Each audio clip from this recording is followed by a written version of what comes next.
DBC নিউজের নিয়মিত আয়োজন জেডএসআরএম নিবেদিত সংবাদ সম্প্রসারণে সবাইকে স্বাগত জানাচ্ছি আমি মজুমদার জুয়েল। দিনে বাছাই করা সংবাদ এবং এর পর্যালোচনা নিয়ে সংবাদ সম্প্রসারণে আজকে অতিথি হিসেবে স্টুডিওতে আছেন দৈনিক যুগান্তরের সিনিয়র সহকারী সম্পাদক মাহবুব কামাল এবং ডিফেন্স জার্নালের সম্পাদক আবু রুশদ। দুজনকে স্বাগত জানাই আজকে সংবাদ সম্প্রসারণে। মাহবুব কামালকে দিয়ে শুরু করি। ইশাকের প্রসঙ্গটা, ইশাককে নিয়ে এরকম মানে খেলার কি দরকার? মানে শপথ করানো নিয়ে সরকারের এত হেলাফেলা কেন? কারণ আদালত রায় দিল, নির্বাচন কমিশন গেজেট প্রকাশ করলো, শপথ করতে বাধা কোথায়? এটা বোঝেন নাই। এইটা হচ্ছে কন্ট্রাডিকশনটা শার্প হচ্ছে সরকারের সঙ্গে বিএনপির। এটা তো বেসিক্যালি তো 5th অগাস্টের পরে আমরা যখন তারেক রহমান যখন at the latest 10th August যখন আসলেন না টু জয়েন দ্য সেলিব্রেশন, তখনই তো আমরা বুঝে গেছি যে ইট ইজ এ -2 থিওরি। তো যাই হোক, এখন যেহেতু বড় দল বিএনপি এতদিন মানে গুড হিউমারে রেখে যতটুকু পারা যায়, তো এখন যেহেতু গভর্নমেন্ট মনে করতেছে তারা পাওয়ার কনসলিডেট করে ফেলছে এবং বিএনপি বাই দিস টাইম কিছুটা ইমেজ লস করছে থ্রু চাঁদাবাজি, দখলদারিত্ব ইত্যাদি। সো গভর্নমেন্ট মনে করতেছে যে BNP has lost some amount of popularity, এই যে চাঁদাবাজি, দখলদারিত্ব ইত্যাদি। সো বিএনপি আগের মতো আর স্ট্রং পার্টি নেই, কিছুটা উইক হয়ে গেছে। একদিকে বিএনপি উইক হয়ে গেছে, একদিকে গভর্নমেন্ট মনে করতেছে যে আমি বলতেছি কিন্তু যে তারা পাওয়ার কনসলিডেট করে ফেলছে। সো এখন কন্ট্রাডিকশনটা শার্প হবে, এটাই স্বাভাবিক। হ্যাঁ, কন্ট্রাডিকশন শার্প হবে কারণ কিছুদিন আগেই তো এই কোর্ট রায় দিল, তাই না? কোর্ট রায় দিল এবং নির্বাচন কমিশন প্রজ্ঞাপন জারি করল। সো এইখানে আইনগত বাধার কি আছে বুঝলাম, কোর্টের রায় প্লাস নির্বাচন কমিশনের প্রজ্ঞাপন। So all formalities is done. হ্যাঁ, তা নতুন করে কি আইনগত সমস্যা হইলো এটা তো আমরা বুঝলাম না। কিসের আইনগত সমস্যা? এটা একটা রিট হয়েছে বোধহয়, আগামীকাল সেটা শুনানি হয়েছে। শোনেন, বাংলাদেশে রিট করা কোনো বিষয় না। আপনি যে কোনো বিষয়ে রিড করতে পারেন, যে কোনো, এইটা লজিক থাকুক বা না থাকুক। তারপরে ওই যে একটা সময় ছিল না যে কোনো একটা ঝামেলা হলে ইনজাংশন মানে হচ্ছে স্টে হয়ে গেল। হ্যাঁ, স্টে হয়ে গেল, ফলে আপনি স্ট্যাটাস কো হয়ে গেল ইত্যাদি। সো এটা তো পুরনো পদ্ধতি এবং পুরনো, this is nothing new about it.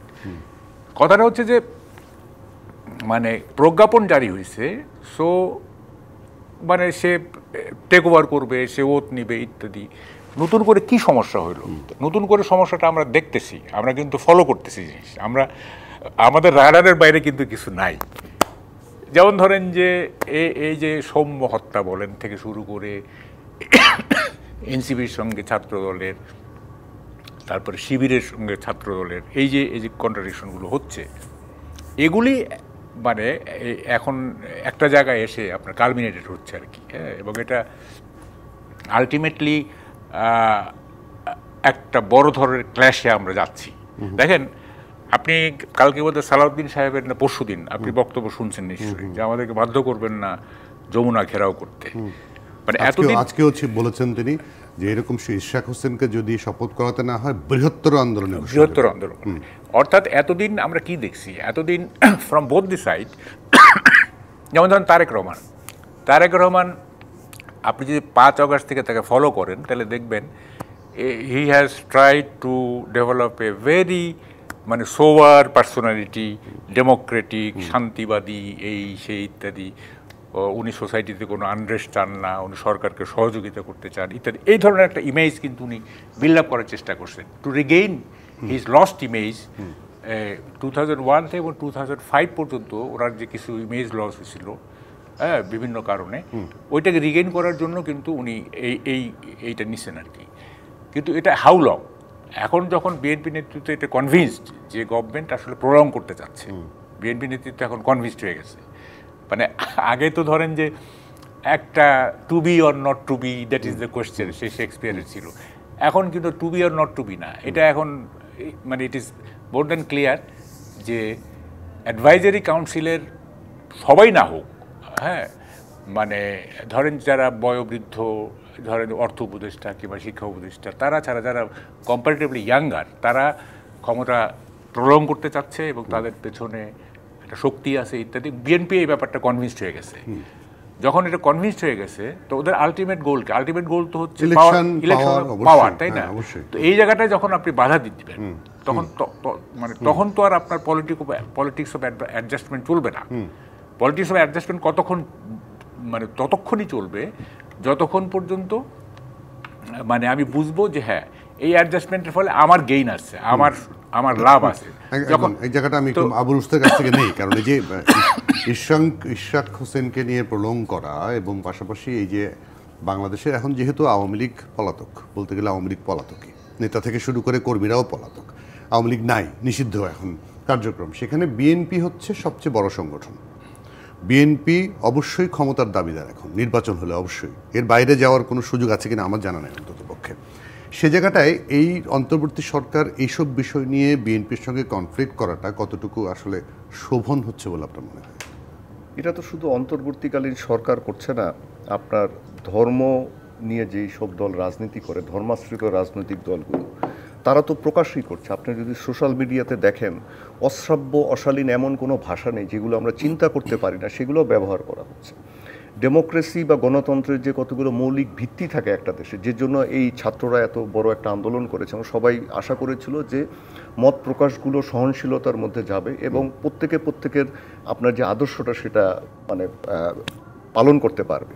যেমন ধরেন এই আন্দোলনটাতে আপনার ধর্মাশ্রিত রাজনৈতিক দলও যেমন ছিল, আবার নাস্তিক বা এ ধরনের যারা অতি সেকুলার তারাও ছিল।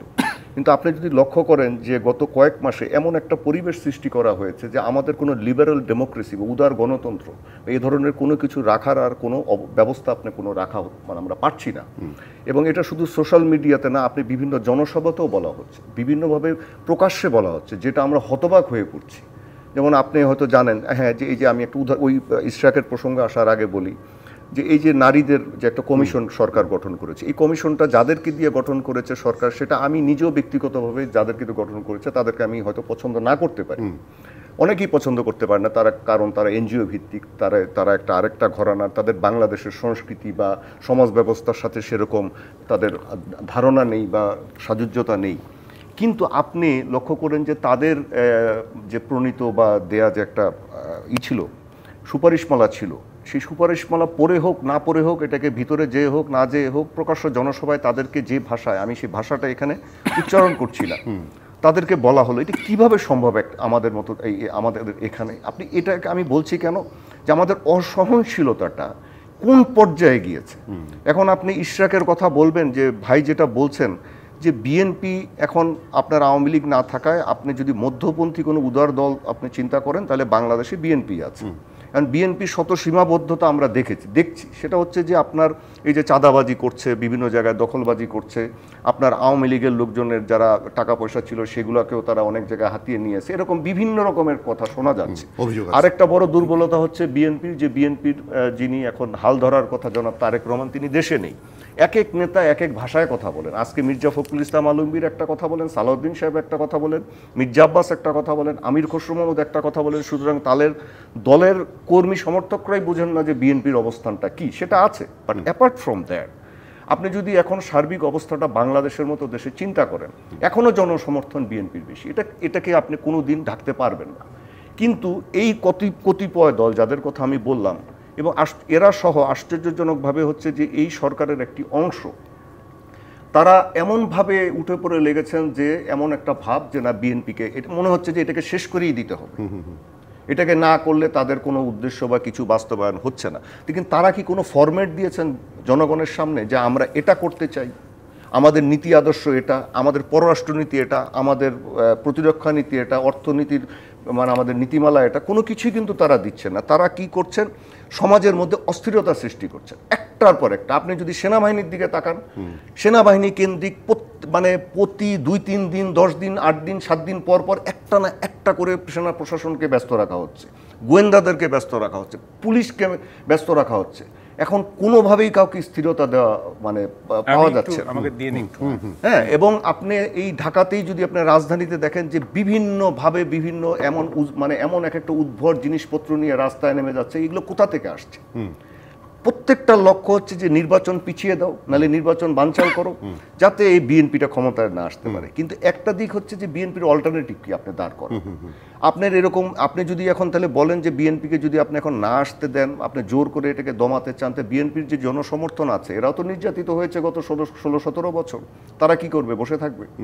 তো তারাও তো আবার মাঠে নামবে। এখন এটাও কি আবার সংঘর্ষ চাই কিনা দুই পক্ষ, সেটাও বোঝা যাচ্ছে না। একটা সংঘাতের দিকে আমরা যাচ্ছি। এরা সংঘাত, এখন সংঘাত চাইলে কি হবে? আপনার এই যে অন্যান্য যে রেডিকাল কিছু দল আছে যারা মানে উগ্রবাদকে পছন্দ করে, এবং আপনি হয়তো লক্ষ্য করেছেন, আপনি সাংবাদিক জানেন, খিলাফা চাই। আচ্ছা ঠিক আছে, আপনি ভালো খিলাফা চান, কোনো অসুবিধা নাই, যেহেতু মুক্ত মত এটা প্রকাশ হবে। তাহলে যারা অতি সেকুলার তারাও বলবে যে আমরা এটা চাই। ঠিক আছে, আপনারা ভোটে আসেন, যদি জনগণ আপনাকে ভোট দেয় যে আপনি খিলাফা বাস্তবায়নের জন্য জনগণ সমর্থন দিচ্ছে, আপনি বাস্তবায়ন করেন। কিন্তু আপনি এই ধরনের অস্থিরতা বা এই ধরনের এক ধরনের মানে আপনি এরা চাঁদাবাজি করছে বলে এদেরকে ধ্বংস করতে হবে, এই ধরনের জিনিস কেন করছে? এবং এটা আমি আবার বিএনপিকেও দোষ দিব, যেমন ধরেন ইশরাকের এই ব্যাপারটা আসছে, এখন তারা এসে এই কথাটা বলছেন যে তারা ঘেরাও করবেন। বিএনপির নেতৃবৃন্দ করে এটা কি? বিএনপির নেতৃবৃন্দরা আপনি দেখেন কোনো একটা করিডোর নিয়ে, যে মানব করিডোর নিয়ে এক একজন এক এক কথা বলে, আপনি বুঝতে পারবেন না যে এরা আসলে কোন জায়গায় কি চায়। এরাও বেসিক জিনিসগুলোকে কোনো জায়গায় ধরছে না। এই যে আপনার পুলিশ বা আপনার আর্মির ব্যাপার যেগুলো আছে, যে এই যে যারা নির্যাতিত হয়েছিলেন, চাকরিচ্যুত হয়েছিলেন, বা তাদের যে পুনর্বাসন বা এগুলো ব্যাপার আছে, বিএনপি কি আজ পর্যন্ত দেখেছেন যে এ ব্যাপারে কোনো কথা বলতে? তারা কিন্তু বলছে না। তারা পররাষ্ট্রনীতি নিয়েও কোনো একটা দিক নির্দেশনা দিতে পারছে না যে তাদের কি করবে। তারাও আছে অন্যান্য বিষয় নিয়ে ব্যস্ত। তো এই জিনিসগুলো আমরা মানে আমাদেরকে ধর্তব্যে নেওয়া দরকার, এই কারণে যে আমরা আসলে আমাদের জাতি হিসাবে মনে হয় আমাদের দেশের মানুষ সবাই ক্লান্ত, শ্রান্ত। এক হচ্ছে 1/11 হয়েছিল, সেটা আমাদের দেশের মানুষকে সহ্য করতে হয়েছে। তারপরে দীর্ঘদিনের একটা স্বৈরশাসন সহ্য করতে হয়েছে। এরপরে আবার যদি এসে অন্য কিছু চাপে, এটা টু মাছ হয়ে যাবে আমাদের। মাহমুদ কামাল একটু অ্যাড করতে চেয়েছিলেন, ছোট করে একটু অ্যাড করেন। ছোট করে তো করা যাবে না, বিরতি নিতে হবে আমার একটু। না, এখানে উনি যেটা বললেন না, এটা একটু সময় দিয়েন। সেটা হচ্ছে দেখেন কেন এরকম হচ্ছে। এইটা কিন্তু আমি মনে করি এটা পলিটিক্যাল প্রবলেম না, ইট ইজ অ্যান অ্যানথ্রোপোলজিক্যাল প্রবলেম, আমাদের নৃতাত্ত্বিক সমস্যা। আমি বলি 1774 সালে এখানে গভর্নর জেনারেল ছিলেন জন সোর। উনি একটা বাঙালিদের উপরে একটা রিপোর্ট পাঠিয়েছিলেন ব্রিটিশ পার্লামেন্টে। হ্যাঁ, তিনি ওখানে বলছেন যে, আমি ক্যারেক্টারিস্টিকগুলি বলি, দাসসুলভ আচরণ এদের আছে, এরা প্রভুদের কাছে দাসসুলভ, অধস্তনদের চোটপাট দেখায়, ব্যক্তি হিসাবে আত্মসম্মান বোধ নেই, সুবিধা আদায়ের জন্য অনর্গল মিথ্যা কথা বলে, শাস্তির ভয় না থাকলে আইন মানে না, বাধ্য না হলে মনিবকেও মানে না, চালাকি ও কূটকৌশলকে জ্ঞানের পরিচায়ক মনে করে, লোক ঠকানো এবং ফাঁকিকে তারা গুণ মনে করে। এটা হচ্ছে জন সোরের গোপন প্রতিবেদন ব্রিটিশ পার্লামেন্টে। এখন এই যে ক্যারেক্টারিস্টিকগুলো না, এটা আমাদের অ্যানথ্রোপোলজিক্যাল প্রবলেম।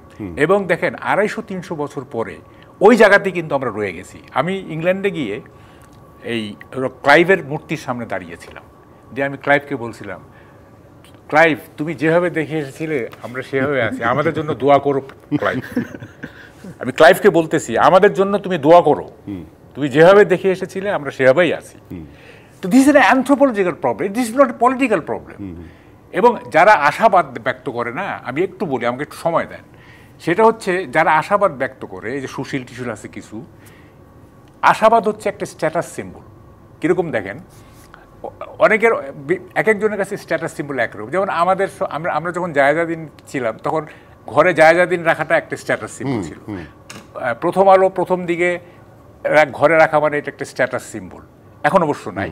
তারপর ঢাকা ক্লাবের মেম্বার আমি, এটা একটা স্ট্যাটাস সিম্বল। ওকে, এই আশাবাদ দেখানোটা এটা একটা স্ট্যাটাস সিম্বল হয়ে গেছে, যে আশাবাদ দেখাইতে না পারলে তো আর আমি তো আর কি বলে যে পাবলিকের কাছে গ্রহণযোগ্য হইলাম না।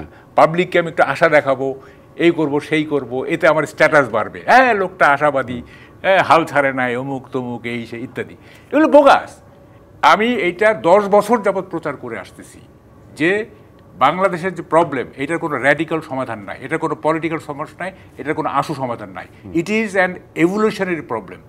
বিবর্তনের মাধ্যমে ওভার দ্য সেঞ্চুরি যদি হয়, over the like Dutch and the Danish, যারা একসময় পাইরেটিস ছিল, জলদস্যু ছিল, ওভার দ্য সেঞ্চুরি তারা সিভিলাইজড হয়েছে। আমাদেরকেও will have to wait for centuries together. এইখানে 10 বছর 15 বছরে আমরা একটা কিছু করে ফেল। অনেকে দেখেন বলে যে এগুলো হাসি লাগে, বুঝছেন, বলে যে তিনটা সুষ্ঠু নির্বাচন হলে সবকিছু ঠিক গণতন্ত্র হয়ে ফিরে আসবে। আরে পরপর 4টা সুষ্ঠু নির্বাচন হয়েছে, 91-এ, 96-এ, 2001-এ, 2009-এ 4টা সুষ্ঠু নির্বাচন হয়েছে। কি লাভ হয়েছে? কি লাভ হয়েছে? তাই যে আপনি থিওরি দিচ্ছেন, আপনি যে ক্লাইভের কাছে বলে আসলেন, সেই মানে বলে আসা পর্যন্ত আমাদের অপেক্ষা করতে হবে। আমাদেরকে দোয়া করো, এই দোয়া করা ছাড়া আর কোনো উপায় নেই। আমাদের দোয়া করতে হবে। একটা বিরতি নিয়ে আসি, তারপরে আলোচনা আবার যুক্ত হচ্ছে। দর্শক আমাদের সামনে থাকবেন, আপনারা আছেন জেডএসআরএম নিবেদিত সংবাদ সম্প্রসারণে। বিরতির পর আবারও স্বাগত জেডএসআরএম নিবেদিত সংবাদ সম্প্রসারণে। আমাদের সঙ্গে স্টুডিওতে আছেন দৈনিক যুগান্তরের সিনিয়র সহকারী সম্পাদক মাহবুব কামাল এবং ডিফেন্স জার্নালের সম্পাদক আবু রুশদ। দুজনকে আবারও স্বাগত। আমরা একটু চট্টগ্রাম প্রসঙ্গে যাই। নিউমোরিং কন্টেইনার হ্যান্ডলিং বিদেশিদের হাতে চলে যাচ্ছে, এটি নিয়ে এক ধরনের কেওয়াজ তৈরির জন্য একটা চক্র চেষ্টা করেছে একটি, এবং আমাদের নৌ পরিবহন উপদেষ্টা এটির খোলাসা করেছেন। কিন্তু এটা তো, এই সিদ্ধান্তটা কিন্তু এই সরকারের না, এটা বিগত সরকারের আমলে হয়েছে, আমি যতটুকু জানি 2023 সালে। এরপরে বন্ধ হয়ে গেছে, আবার এখন হচ্ছে, এবং এটার বিরুদ্ধেও সমস্যাটা কি আসলে আমাদের? হ্যাঁ বলি আমি। প্রথম কথা হচ্ছে এই যে বিদেশিদের যে হ্যান্ডলিং করে না, অন প্রিন্সিপল এটা আমি আই এগ্রি, মানে আই সাপোর্ট অন প্রিন্সিপল। পরেরটা আমি আসতেছি একটু। কেন আমি বলি কি, যে কোনো কিছু যদি বেসরকারি খাতে দেওয়া হয় সেইটা ইমপ্রুভ করে এবং সেইটার সার্ভিস ভালো হয় এবং সেটার প্রফিটেবল হয়। যে কোনো কিছু আমি বলি, এটা তো এখনো প্রফিটেবল, নিউমোরিং আরও বেশি হবে আমি বলতেছি।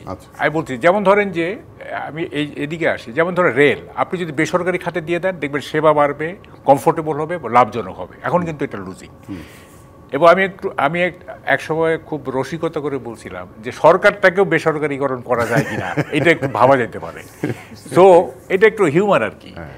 এখন যে কথা আছে না যে সরকার কা মাল দরিয়া মে ঢাল, সরকারি হইলেই ওইটা শেষ। এখন কিভাবে চলছে? সিপিএ না, Chittagong port authority is the governmental ইয়ে। আর এটা দেওয়া হচ্ছে কোথায়?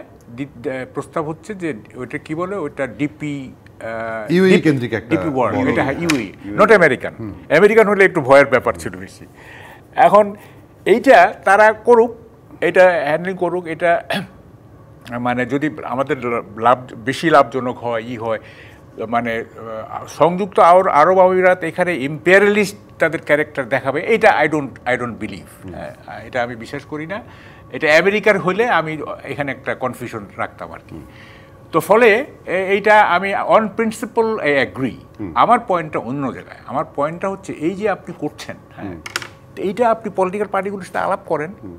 What is the fishy about it, what is the mystery about it, তাই না? আপনি পলিটিক্যাল পার্টির সাথে আলাপ করেন যে এইটা করতেছি, আপনারা কি বলেন। হ্যাঁ, অদ্ভুত ব্যাপার। আপনার এই যে প্রেস সেক্রেটারি বলতেছেন, ওনারা নাকি সব কিছু করার ম্যান্ডেট পেয়ে গেছেন, মানে they can do and undo anything. হ্যাঁ, এটা তো হইতে পারে না। এটা একটা বড় ডিসিশন। আপনি করিডোর দিবেন কিনা, বা আপনি চিটাগাং পোর্ট হ্যান্ডলিংয়ের জন্য বাইরে দিবেন কিনা, এগুলো তো বড় ধরনের ডিসিশন।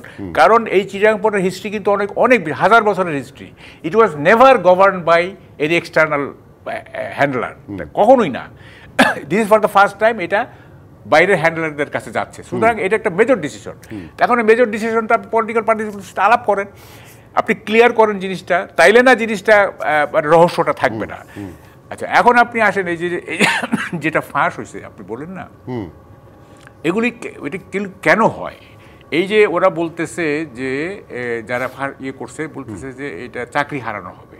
আপনি দেখেন বিবিএস বলতেছে যে এই 9 মাসে অনেকেই আনএমপ্লয়েড হয়েছে এবং গত 3 মাসে নাকি 60,000 আনএমপ্লয়মেন্ট হয়েছে আর কি। বিবিএস এটা তো সরকারি সংস্থা, তারাই বলছে 60,000 আপনার আনএমপ্লয়েড হয়েছে। তাইলে মানুষের মধ্যে তো এক ধরনের ইউনিসেফ তো বলতেছেন যে না, মানে শ্রমশক্তি যেটা জনশক্তি সেটা আমাদেরই থাকবে, ওরা শুধু অপারেট করবে, তাই না? তো এই জিনিসটা তো ক্লিয়ার করতে হবে, তাইলে তো আর ওই আশঙ্কাটা থাকে না যে আনএমপ্লয়মেন্ট হবে, তাই না? এটা ক্লিয়ার করেন যে এটা এরকম হবে। তো ফলে এইসব কারণে আপনার অথবা মানে একটা চক্র তো আছেই যে আপনার গভর্নমেন্টকে আনস্টেবল করার জন্য এটা তো অস্বীকার করার উপায় নাই। কিন্তু এটা কখন হয়? যখন আপনার পলিটিক্সটা ঠিক নাই, যখন মানুষ মনে করতেছে যে এই গভর্নমেন্ট প্রো পিপুল না, মানুষ মনে করতেছে এই গভর্নমেন্ট প্রো পিপুল না। আপনি বললে কি হবে? আপনি নিজে বললে হবে না, মানুষ মনে করতেছে এই গভর্নমেন্ট প্রো পিপুল না। ওই জায়গাটায় প্রো পিপুল না, কেন প্রো পিপুল না হয়েও এইরকম কাজগুলো করতে হবে। এই জায়গাটা আসবো, আমি একটু আবু রুস্তের কাছে নেই যে ভাই সুপ্রিম কোর্টের যে নির্দেশনা অনুযায়ী সরকার গঠিত হয়েছে সেখানে স্পষ্টত উল্লেখ আছে নির্বাহী দায়িত্ব পালন করবেন। যে মাহবুব যেটা বললেন না যে এগুলো আপনার করার দরকারটা কি, আর করলেও নির্বাচন মানে রাজনৈতিক দলগুলোর সাথে আলোচনা করছেন না কেন? এই কথাটা তো আপনার এই যে মানবিক করিডোর যে ব্যাপারটা আগে এসেছিল মায়ানমারের সাথে, সেখানেও তো এসছে। কোনো দলের কোনো রাজনৈতিক দলের সাথে দেখেন মানবিক করিডোরটা তো একটা নিরাপত্তা সংক্রান্ত ইস্যু ছিল। আমাদের সশস্ত্র বাহিনীর সাথে আলাপ করা দরকার, যখন কি সমস্যা ছিল, বিজিবির সাথে আলাপ করা দরকার ছিল, সকল রাজনৈতিক দলের কোনো কিছুই করছেন না। এখন নির্বাহী ক্ষমতা থেকে যদি ওনারা এখন সমস্ত কিছু স্ট্র্যাটেজিক ডিসিশনগুলো ওনারা নেন, পররাষ্ট্রনীতির ক্ষেত্রে বড় বড় ডিসিশন যদি ওনারা নেন, তার মানেটা কি যে ওনাদের মূল দায়িত্বটা কি ছিল? যে কিছু সংস্কার করবেন, কিছু জিনিসপত্র ঠিক করবেন, নির্বাচনটা সুষ্ঠুভাবে করবেন, এবং যে স্বৈরাচারের যে দোসররা ছিল, যে লুটপাট করেছে, তাদের বিচারটা প্রক্রিয়াটাকে শুরু করবেন। ঠিক একটার আপনি আমাকে দেখান যে ঠিক মতো করেছেন কিনা, একটা দেখান।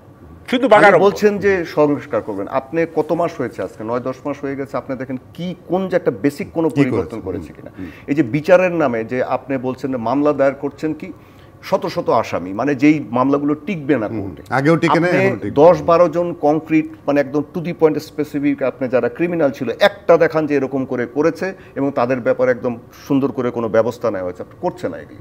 আপনি কি করছেন? আমরা হঠাৎ করে এই যে ব্যাংককে গেলেন প্রধান উপদেষ্টা, তারপরে উনি না আসতেই মিডিয়াতে ছড়িয়ে দেওয়া হলো যে 1,80,000 রোহিঙ্গা ফেরত নেবে। আচ্ছা, আমি যেহেতু এই রোহিঙ্গা ইস্যু নিয়ে অনেক বেশ কিছু কাজ করেছিলাম, আপনি 1,80,000 রোহিঙ্গা ফেরত নেবে, এটা কোথা থেকে আসলো, কিভাবে নাজিল হলো, কোথায়, মানে এটা কোনো সত্যতা নাই। 1,80,000 যোগ্য যাওয়ার যোগ্য হিসেবে শুধু আগে থেকে শুনছি তাদেরকে স্বীকৃতি দিয়েছিল, তাও আপনার মায়ানমার জান্তা সরকার, আর এখন রাখাইনে বসে আছে আরাকান আর্মি। তারপরে আবার 3 দিন পরে পররাষ্ট্র উপদেষ্টা ঠিকই বললেন যে না, ওখানে যে পরিস্থিতি এদের যাওয়া সম্ভব না আছে। তারপরে দেখেন মানবিক করিডোর আসলেন, এখানে পররাষ্ট্র উপদেষ্টা এক রকমের বাণী দিচ্ছেন, নিরাপত্তা উপদেষ্টা এক রকমের বাণী দিচ্ছেন, সব জায়গায় সব রকমের বাণী, কে কোনখানে কি বাণী দিচ্ছেন এগুলো নিয়ে ওরা আছেন, কিন্তু যারা যেটা বেসিক কাজ করার কথা সেই জিনিসগুলো করছেন না।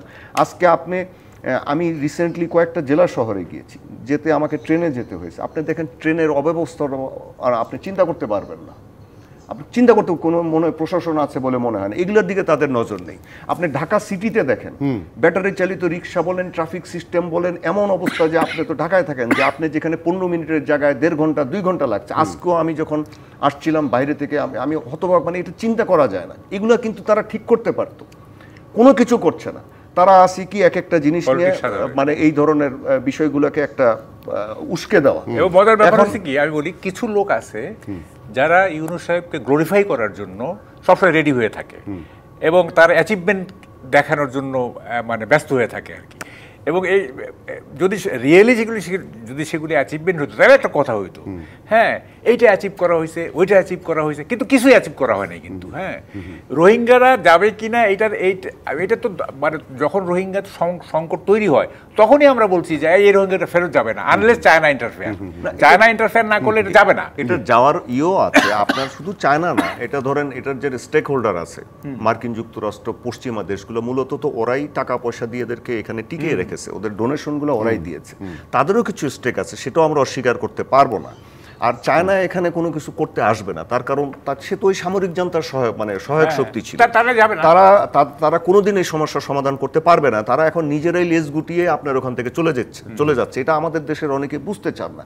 এখন কথাটা হচ্ছে আপনি যেটা বলছিলেন, আমার কথা হচ্ছে রোহিঙ্গারা যেখানে আসতেছে প্রতিদিন 6,000 আপনি দেখেন এভাবে বলে দিচ্ছে এই জিনিসগুলো। আপনি করিডোরের বিষয়টাও মানুষের কাছে খোলাসা করছে না। ভাই যেটা বললেন, আমিও কিন্তু এই যে বেসরকারি খাতে বা বিদেশিদের ক্ষেত্রে ভালো একটা কোম্পানিকে এইগুলো যদি আমরা নিয়ন্ত্রণ দেই বা এগুলো যদি ম্যানেজ করা দেই, আমি মনে করি যে আমরা এক্সপার্টাইজ আরো গ্রো করব। যেমন আমরা এই যে শাহজালাল ইন্টারন্যাশনাল এয়ারপোর্টে আমরা যে 3য় টার্মিনালটা বলা হচ্ছে যে জাপানকে দেওয়া হবে, এটাকে আমরা ওয়েলকাম করা দরকার। তার কারণ জাপান একটা উন্নত জাতি, তারা যদি এটাকে চালায় আমরা অনেক কিছু শিখতে পারবো। আচ্ছা, আপনি কি ইপিজেড এক্সপোর্ট প্রসেসিং জোনে কি বিদেশিদেরকে আসতে দিচ্ছেন না? এদিকে আমাদের সার্বভৌমত্ব চলে যাচ্ছে। তারা কি আমাদের এখানে আমরা মোটিভ দেখবো যে এই জায়গাটা যারা আসতেছে তাদের মোটিভ কি। হ্যাঁ, যদি মোটিভ আমাদের কাছে ক্লিয়ার থাকে তাহলে তো অসুবিধা নাই, কারণ মানে মোর এক্সপার্টিস যারা, তারা আর বেশি করে প্রোডাক্টিভিটি করতে পারবে, আনতে পারবে। তো আমাদের অসুবিধা কি? আমাদের তো ঠিক আছে, গভর্নমেন্ট যদি এটা করতে পারে স্বাগত জানাবো, কিন্তু এটা যদিও আগের ডিসিশন, আপনি যেটা বলেছেন এটা আগের ডিসিশন। প্রবলেমটা দ্বারা ওই একই জায়গায়, যে ওনাদের যেটা কাজ না, আচ্ছা ঠিক আছে আপনারা এটা এই জায়গাটা আমি আবার আসতে হবে, কারণ একটা বিরতি নিয়ে আসি, কারণ ওনাদের যেটা কাজ না, ওই যে আপনি একটা কথা বলেছেন যে এটা বিদেশিদের হাতে সরকারটা দিয়ে দেওয়া যায় না। অভিযুক্ত আছে 12 থেকে 14 জনের নাগরিক, তারা দ্বৈত নাগরিক এখন যারা উপদেষ্টা মণ্ডলীতে আছেন, তো মোটামুটি বিদেশিদের কাছাকাছি। তো আমি বেসরকারি একটা ছোট্ট বিরতি নিয়ে আসি এই প্রসঙ্গে। সরকারটা বেসরকারি খাতে তুলে দেয়। আপনারা থাকবেন আমাদের সঙ্গে, আপনারা আছেন জেডএসআরএম নিবেদিত সংবাদ সম্প্রসারণে। বিরতির পর আবারও স্বাগত জেডএসআরএম নিবেদিত সংবাদ সম্প্রসারণে। সঙ্গে আছেন মাহবুব কামাল এবং আবু রুশদ, দুজনকে আবারও স্বাগত। আবু রুশদ, আপনি যে প্রসঙ্গটি বলতে যাচ্ছিলাম, যে চ্যাট যেটা নৌপরিবহন উপদেষ্টা সবার সামনে তুলে ধরলেন, যে অস্থিতিশীলতা তৈরি করার জন্য এখনও কিন্তু, এবং যিনি করছেন, যার কথা বলা হচ্ছে, তিনি সাবেক আমলে সুবিধাপ্রাপ্ত এবং এখনকার এক বিএনপি নেতার সঙ্গে। এটার জবাব আসলে বিএনপির দেওয়া দরকার, যে এরকম একজন, এই যে যার নামটা এসছে সাইড টেক না কার, এরা তো সাবেক স্বৈরাচারী আমলের মানে খুব বড় সুবিধাবাদী এরা ছিল। এদের বিরুদ্ধে বহু অভিযোগ আছে, এমনকি আপনার 111-এর পরেও এদের বিরুদ্ধে যে সরকার ছিল তখনও দুর্নীতির অনেকগুলো কেস বড় বড় ছিল। এরা ওখানে একটা মাফিয়ার মতো, এটা অস্বীকার করার উপায় নেই। এখন ব্রিগেডিয়ার সাখাওয়াত যে চ্যাটটার কথা বলছেন, যেটা এরকম আসছে, ভালো কথা। এরকম জিনিস তো তাহলে অনেকেই অনেক কিছু জায়গায় আছে। আমার কথা হচ্ছে যে প্রায়োরিটি কোনটা বেশি। ওনারা এগুলো কারোর সাথে আলাপ করবেন না, এত কিছু করবেন না। আপনার এ ধরনের ঘটনা তখন অটোমেটিক ঘটে। আপনারা এগুলোকে ডেসপারেশন বলতে পারেন, স্বার্থের জন্য বলতে পারেন। আচ্ছা, ওনারা এটাকে ট্রান্সপারেন্ট ওয়েতে, এই যে চিটাগাং পোর্টটার ব্যাপারে কি অসুবিধা ওনাদের এই মানুষজনের সাথে আলাপ করার? কোনো অসুবিধা তো নাই, এটা একটা বড় সিদ্ধান্ত। এবং আমি মনে করি, আমি তো বললামই যে আমি এটাকে সমর্থন করছি, ভাইও এটাকে সমর্থন করছেন, যে এটাকে বিদেশিদের দিলে আমাদের সার্বভৌমত্বের যদি ভালো হয় তাহলে কোনো অসুবিধা নেই। এখন বাকি যে প্রোজ এন্ড কনস ডিসকাস করার জন্য ওনারা যদি বিএনপিকে ডাকতেন, জামাতে ইসলামকে ডাকতেন, অন্যান্য গণ অধিকার পরিষদকে ডাকতেন, আপনার এটার জন্য নেভির লোকজনকে ডাকতেন, তাহলে তো এই প্রশ্নগুলো আসতো না। এই সমস্ত এই যে টেপ ফাঁস, এটা ফাঁস, ওটা ফাঁস, এগুলো করার, এগুলো বলার দরকার নেই। এগুলো বললে তো যে এখন যেগুলো হচ্ছে, তাহলে 1,80,000 যে মিডিয়াতে আসছে, যে 1,80,000 রোহিঙ্গাতে ফেরোছে, তাকে এনে আপনি আগে প্রথমে দাঁড় করান, যে তারা আমার দেশকে স্ট্র্যাটেজিক একটি বিপদের মধ্যে ফেলে দিয়েছিল এই ধরনের কথাবার্তা বলে, পররাষ্ট্রনীতির ক্ষেত্রে একটা বড় বিপর্যয়ের মধ্যে ফেলেছে, ভারতের সাথে সম্পর্ক নিয়ে উল্টো পাল্টো কথাবার্তা বলে সেখানে বিপর্যয়ের মধ্যে ফেলেছে, পাকিস্তানের সাথে ফেলেছে, চীনের সাথে ফেলেছে, যে এখানে হয় যেটা হচ্ছে না সেটা বলা হচ্ছে। তো সেটা কোনটা বড় অপরাধ? আমাকে কৌশলগত বিপদের মধ্যে ফেলে দিচ্ছে বাংলাদেশকে। পরবর্তীতে যে সরকার আসবে বা যারাই থাকবে, তারা কিন্তু এগুলো ঠিক করতে যথেষ্ট কষ্ট বেগ পেতে হবে, সেগুলো খবর নেই। আচ্ছা, ওনারা যদি মনে করেন যে এটা করছে বিএনপির নেতা, ঠিক আছে, আপনার নাম বলেন, করেন, কিন্তু আপনারা যেগুলো অন্য জিনিস করছেন সেগুলোকেও ধরেন, যে কারা বাংলাদেশের জন্য এই বিপদগুলো রেখে যাচ্ছে সেগুলোকে আগে দেওয়া দরকার। এই যে ট্রান্সশিপমেন্ট বন্ধ করলো না, এটা কেন জানেন?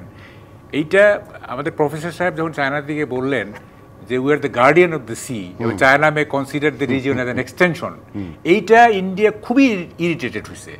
ইরিটেটেড হওয়ার পর ইমিডিয়েটলি কিন্তু ট্রান্সশিপমেন্ট বন্ধ করে দিল। কি লাভটা হইলো কি? এখন আবার স্থলবন্দর দিয়ে, হ্যাঁ, এখন দেখেন এখন আবার স্থলবন্দর দিয়ে এটা বন্ধ করে দিয়েছে। মানে ব্যাপারটা হচ্ছে কি, দেখেন কতগুলা জিনিস আমরা গত কয়েক মাস ধরে লক্ষ্য করছি। আমাকে যারা চেনেন তারা হয়তো জানেন যে ভারতীয় আধিপত্যবাদের বিরুদ্ধে আমি 34-35 বছর ধরে লিখছি। ভারতীয় গোয়েন্দা সংস্থার ব্যাপারে সবচেয়ে অথেন্টিক বইটা আমার লেখা, বাংলাদেশের ভারত কিভাবে কাজ করে আমার কিছু ধারণা আছে। কিন্তু আপনি যদি এই সিস্টেমের বাইরে গিয়ে আপনি যদি বলেন, হুজুক তোলেন, আমি ভারত ভেঙে ফেলবো, আপনি প্রকাশ্যে বলছেন, আপনি বলছেন আমি বাংলা সালতানাত কায়েম করব, এগুলোকে আমি বলবো যে অযাচিত মূর্খের মতো কথাবার্তা। আপনাকে ফিক্স করা দরকার যে আমার শক্তি আমি সঞ্চয় করব কিভাবে, আমার সিস্টেম আমি ঠিক করব কিভাবে, আমি ওদের সাথে পাল্লা দিব কিভাবে। আপনি যদি এই যে স্থলবন্দর বা আমাদের এইগুলো যদি ভারত বন্ধ করে, ভারতের সাথে কিভাবে আমাকে কোন দেশের সাথে গিয়ে কিভাবে করতে হবে সেটাকে আমাকে দেখতে হবে। কিন্তু আমরা কি করছি না, আমেরিকার সাথেও যেতে দিব না, এর সাথেও যেতে দিব না, কার সাথেও যেতে, আপনি ভারতকে নিউট্রালাইজ করবেন কিভাবে? জি, একদম পরিষ্কার। আমি যে একদম শেষের দিকে আমরা মাহবুব কামাল, একজন চিত্রনায়িকা ফারিয়া, তাকে হত্যা চেষ্টা মামলা গ্রেপ্তার করেছেন, জেলে পাঠিয়ে দিয়েছেন, ব্যাংক মানে এয়ারপোর্ট থেকে ধরে নিয়ে এসছেন। মানে আমি জানি না, কারণ বলা হচ্ছে যে অনেকেই তো অনেকভাবে চলে যাচ্ছে, অনেকেই মানে আওয়ামী লীগের ধ্বজাধারী একদম সহযোগী ফ্যাসিস্টদের, তারা এখানে এখনও দেশের মধ্যে আছে। একটা নুসরাত ফারিয়া গান করেন, অভিনয় করেন, তিনি কি না, হত্যা চেষ্টা সবচেয়ে করলেন? ইন্টারেস্টিং হচ্ছে যে এই যে হত্যা প্রচেষ্টা না, তার বিরুদ্ধে অন্য কোনো মামলা দেওয়া যেতে পারতো। দেওয়া যেতে পারতো এক্সট্রা ম্যারিটাল রিলেশন ছিল অমুকের সাথে, এই ছিল বা পলকের সাথে একটা ইয়ে করে তারা একটা দুর্নীতি করছে, এই সেইটা it would have been more believable না। হত্যা প্রচেষ্টা, ফারিয়ার মতো একটা মেয়ে, আমি বলতে চাইছি যে serious violation of human rights যা করা হয়েছে তার সঙ্গে। এবং দেখেন একই সিনেমায় কিন্তু তিশা অভিনয় করছে, yes, she is same because she is wife of a advisor. এবং একজন একটা পোস্ট খুব ইন্টারেস্টিং, সেটা হচ্ছে ওখানে জায়েদ খান অভিনয় করছে, সে অভিনয় করছে টিক্কা খানের ভূমিকায়, সুতরাং তার কিছু হবে না। দেখেন ইন্টারেস্টিং, এখন দেশেও নাই, তার বিরুদ্ধে যাই হোক, মামলা আছে। মানে জায়েদ খান যদি দেশেও থাকতো কিছু হইতো, কারণ he acted the role of Tikka Khan, সুতরাং তার কিছু হইতো না। এই যেহেতু এই যে হাসিনা এবং এটা ফজিলাতুন্নেসা, মানে হাসিনা, সুতরাং সে দোষী। আবার ফজিলাতুন্নেসা যে করছে সে সেফ। হ্যাঁ, সো এই যে মানে হলো কি, আমাদের দেশে একটা জিনিস মানে আপনার বুঝতে হবে যে দোষী না নির্দোষ এইটা তার কর্ম দ্বারা বিচার হয় না।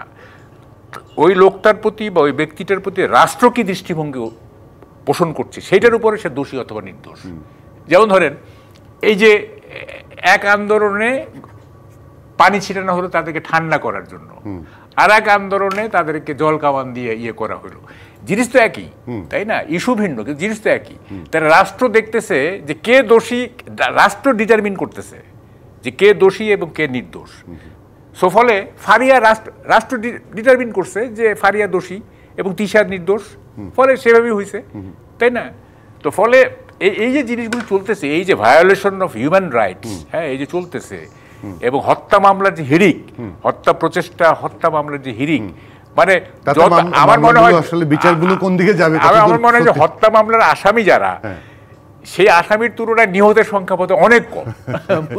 আবুল, একটু ছোট কথা, 30 সেকেন্ড এই বিষয়টা হচ্ছে কি, আমার মনে হয় যে এগুলো হাইপ সৃষ্টি করার বেশি। আপনি ওনার বিরুদ্ধে যদি পার্টিকুলার কিছু, ভাই যেটা বললেন যে পার্টিকুলারলি আপনি দেন, মামলাগুলো দেন, যে অভিযোগটার আদালতে টিকবে, সত্যতা আছে, সেগুলোকে দেন।